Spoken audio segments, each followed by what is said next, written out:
उनके पिता जो कि चारा घोटाले में आरोपी हैं, जिस तरह से उनके भाई पर मनी लॉन्ड्रिंग ज़मीन लेने और नौकरी देने के नाम पे ये आरोप लगे हुए हैं। हमको समझ में नहीं आता कि भ्रष्टाचारी और बलात्कारी इनके पार्टी में लोग, अपने घर में लोग हैं, फिर भी दूसरों पर आरोप लगाती है। पहले तो इनको अपने घर में झांकने की आवश्यकता है।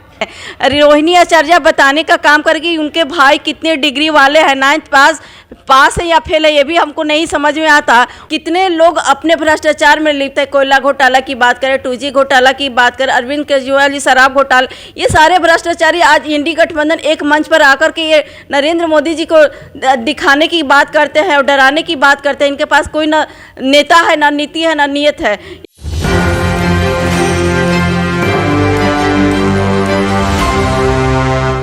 नमस्कार, मैं नंदन मिश्रा, आप देख रहे हैं एक न्यूज़ 24। देखिए, इस वक्त हमारे साथ जुड़ी हुई हैं भाजपा के ही प्रदेश प्रवक्ता पूनम सिंह जी। सबसे पहले स्वागत है हमारे चैनल में। बहुत बहुत धन्यवाद। अच्छा, रोहिणी आचार्य, ठीक है, रोहिणी आचार्य सबसे पहले तो लाइमलाइट में आई थी किडनी देने की बात को लेकर। अपने पिता को किडनी दी थी, तो हर घर चाहता है कि रोहिणी आचार्य जैसी बेटी उनके घर में हो। ऐसा राजा समर्थक भी कहते हैं, आप भी चाहती ही होंगी वैसी बेटी आपके घर में। देखिए, रोहिणी आचार्य जी यदि अपने पिता को किडनी देती हैं तो कहीं ना कहीं लालू जी उस किडनी का भरपूर क्या कहते हैं, उनको टिकट दे करके ये समर्थन करने का काम करते हैं कि उन्होंने जिस तरह से उनका सहयोग किया, तो लालू जी ने भी उनको सहयोग करने की कोशिश की है। चलिए, रोहिणी आचार्य एक और बयान देती है कि नीतीश कुमार बस बलात्कारियों और भ्रष्टाचारियों को ही अपने पार्टी में पनाह देते हैं। वही नीतीश कुमार जो एक समय पर चाचा भी थे उनके। देखिए, हमको नहीं लगता कि आरजेडी के नेता और उनके आजकल की बहन जो नई नई आई हुई है रोहिणी आचार्य, किस तरह से सवाल उठाती है। हमको लगता है कि वही उस शक के घेरे में आ जाती है। जिस राजवल्लभ की उनके पार्टी में नेता हैं, वो उनके बारे में क्या कहेंगी, वे भी जरा सा स्पष्ट करने की बात करें। उनके पिता जो कि चारा घोटाले में आरोपी हैं, जिस तरह से उनके भाई पर मनी लॉन्ड्रिंग ज़मीन लेने और नौकरी देने के नाम पे ये आरोप लगे हुए हैं। हमको समझ में नहीं आता कि भ्रष्टाचारी और बलात्कारी इनके पार्टी में लोग, अपने घर में लोग हैं, फिर भी दूसरों पर आरोप लगाती है। पहले तो इनको अपने घर में झांकने की आवश्यकता है। आपने कहा घर में झांकने की आवश्यकता है। एक सवाल हमारे मन में आया है, उन्होंने रोहिणी आचार्य ने सम्राट चौधरी को कहा है कि वो फर्जी डिग्री वाले हैं, लेकिन पता नहीं कि हमारे दिमाग में ये सवाल तभी आया जब आपने कहा घर में झांकने वाली बात है।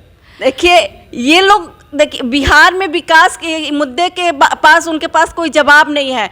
पर्सनल किसी पे टिप्पणी करना ये लोगों के लिए लगता है कि इसी मुद्दे को लेकर ये जनता के बीच जाना चाहती हैं। रोहिणी आचार्य बताने का काम करेगी उनके भाई कितने डिग्री वाले हैं, 9th पास है या फेल है, ये भी हमको नहीं समझ में आता। उनको डिप्टी सीएम उनके पिताजी बनाने का काम करते हैं और वो कहते हैं कि हम शिक्षकों की बहाली करने का बात करते हैं कि इतने शिक्षकों, जबकि सच्चाई यह है कि शिक्षकों की लड़ाई किसी ने लड़ी तो भारतीय जनता पार्टी ने लड़ने का काम किए। उनको मजबूरन घुटने टेकने पड़े और ये सारी प्रक्रिया जितनी भी थी, विजय चौधरी जी जो शिक्षा मंत्री थे उन्होंने स्पष्ट कहे हैं कि मेरे शिक्षा विभाग रहते ये सारी प्रक्रिया कर ली गई थी। ये सारा श्रेय ये लोग अपने खेमे में लाने का काम करते हैं ताकि उनको जनता कुछ सहानुभूति के तौर पर कुछ वोट दे सके।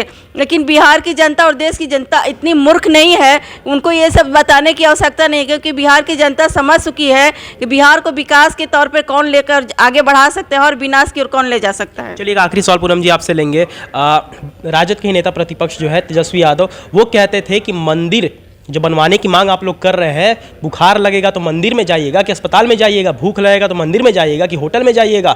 और उसके बाद राजद कोटे से ही शिक्षा मंत्री बने चंद्रशेखर भी रामचरितमानस को लेकर उल्टी सीधे बयान भी देते नजर आए थे। अब्दुल बारी सिद्दीकी ने भी घूंघट और श्रृंगार को लेकर भी बयान दिया था। मनोज झा ने भी ठाकुर की कुआं वाली कविता पढ़ी थी। तो राजद कोटे से जो बयान आता है हिंदू धर्म को लेकर, वही हिंदू धर्म, वही सनातन धर्म जिसको आप लोग कंधे पर लेकर भाजपा चलती है, तो किस प्रकार से लड़िएगा आप लोग इससे? देखिए, हमारा नीति नियत स्पष्ट है। माननीय नरेंद्र मोदी जी ने स्पष्ट नीति और नियत के तरफ उन्होंने इशारा किया कि हम लोग भ्रष्टाचारी को, चाहे कितने भी वो भ्रष्टाचार में लिप्त हो, उसको जेल के अंदर डालने की कोशिश करेंगे और कर रहे हैं। क्योंकि माननीय नरेंद्र मोदी 140 करोड़ लोगों की चिंता करते हैं और भ्रष्टाचारियों को जेल में डालने की बात करते हैं, क्योंकि अपने परिवार की रक्षा करना उनकी जिम्मेवारी है और इस जिम्मेवारी पर निर्भर करता है कि ये लोग भ्रष्टाचारी कितने लोग अपने भ्रष्टाचार में लिप्त है। कोयला घोटाला की बात करें, 2G घोटाला की बात करें, अरविंद केजरीवाल जी शराब घोटाला, ये सारे भ्रष्टाचारी आज इंडी गठबंधन एक मंच पर आकर के ये नरेंद्र मोदी जी को दिखाने की बात करते हैं और डराने की बात करते हैं। इनके पास कोई ना नेता है, ना नीति है, ना नीयत है। ये लोग समझ में नहीं आता कि किस मुद्दे पर देश की जनता के बीच में जाने की बात करते हैं। ये इनके राहुल गांधी कहते हैं कि हम भारत जोड़ो यात्रा निकालते हैं। भारत कब टूटा था, ये लोग भारत जोड़ो की यात्रा निकालते हैं। ये समझ से परे है, किसको ही मूर्ख बनाने की बात करते हैं। इन लोगों को खुद अपनी पहले गिरीबान में झांकने की आवश्यकता है। जी, भारत टूटा कब था कि आप भारत जोड़ो यात्रा निकाल रहे थे? 2022 की बात आपको याद होगी, उस पर पूनम जी ने साफ तौर पर कहा और हमारे साथ जुड़ी हुई थी पूनम जी। साफ तौर पर हमने इनसे जो भी प्रश्न किया, उनके जो इनके प्रतिक्रिया थी, उनका जो इनका आंसर था वो आप वीडियो में देख सकते हैं। तो ये थी आज की रिपोर्ट। बाकी ऐसे और तमाम खबरों के लिए हमारे साथ बने रहे और देखते रहे News 24। मैं नंदन, धन्यवाद।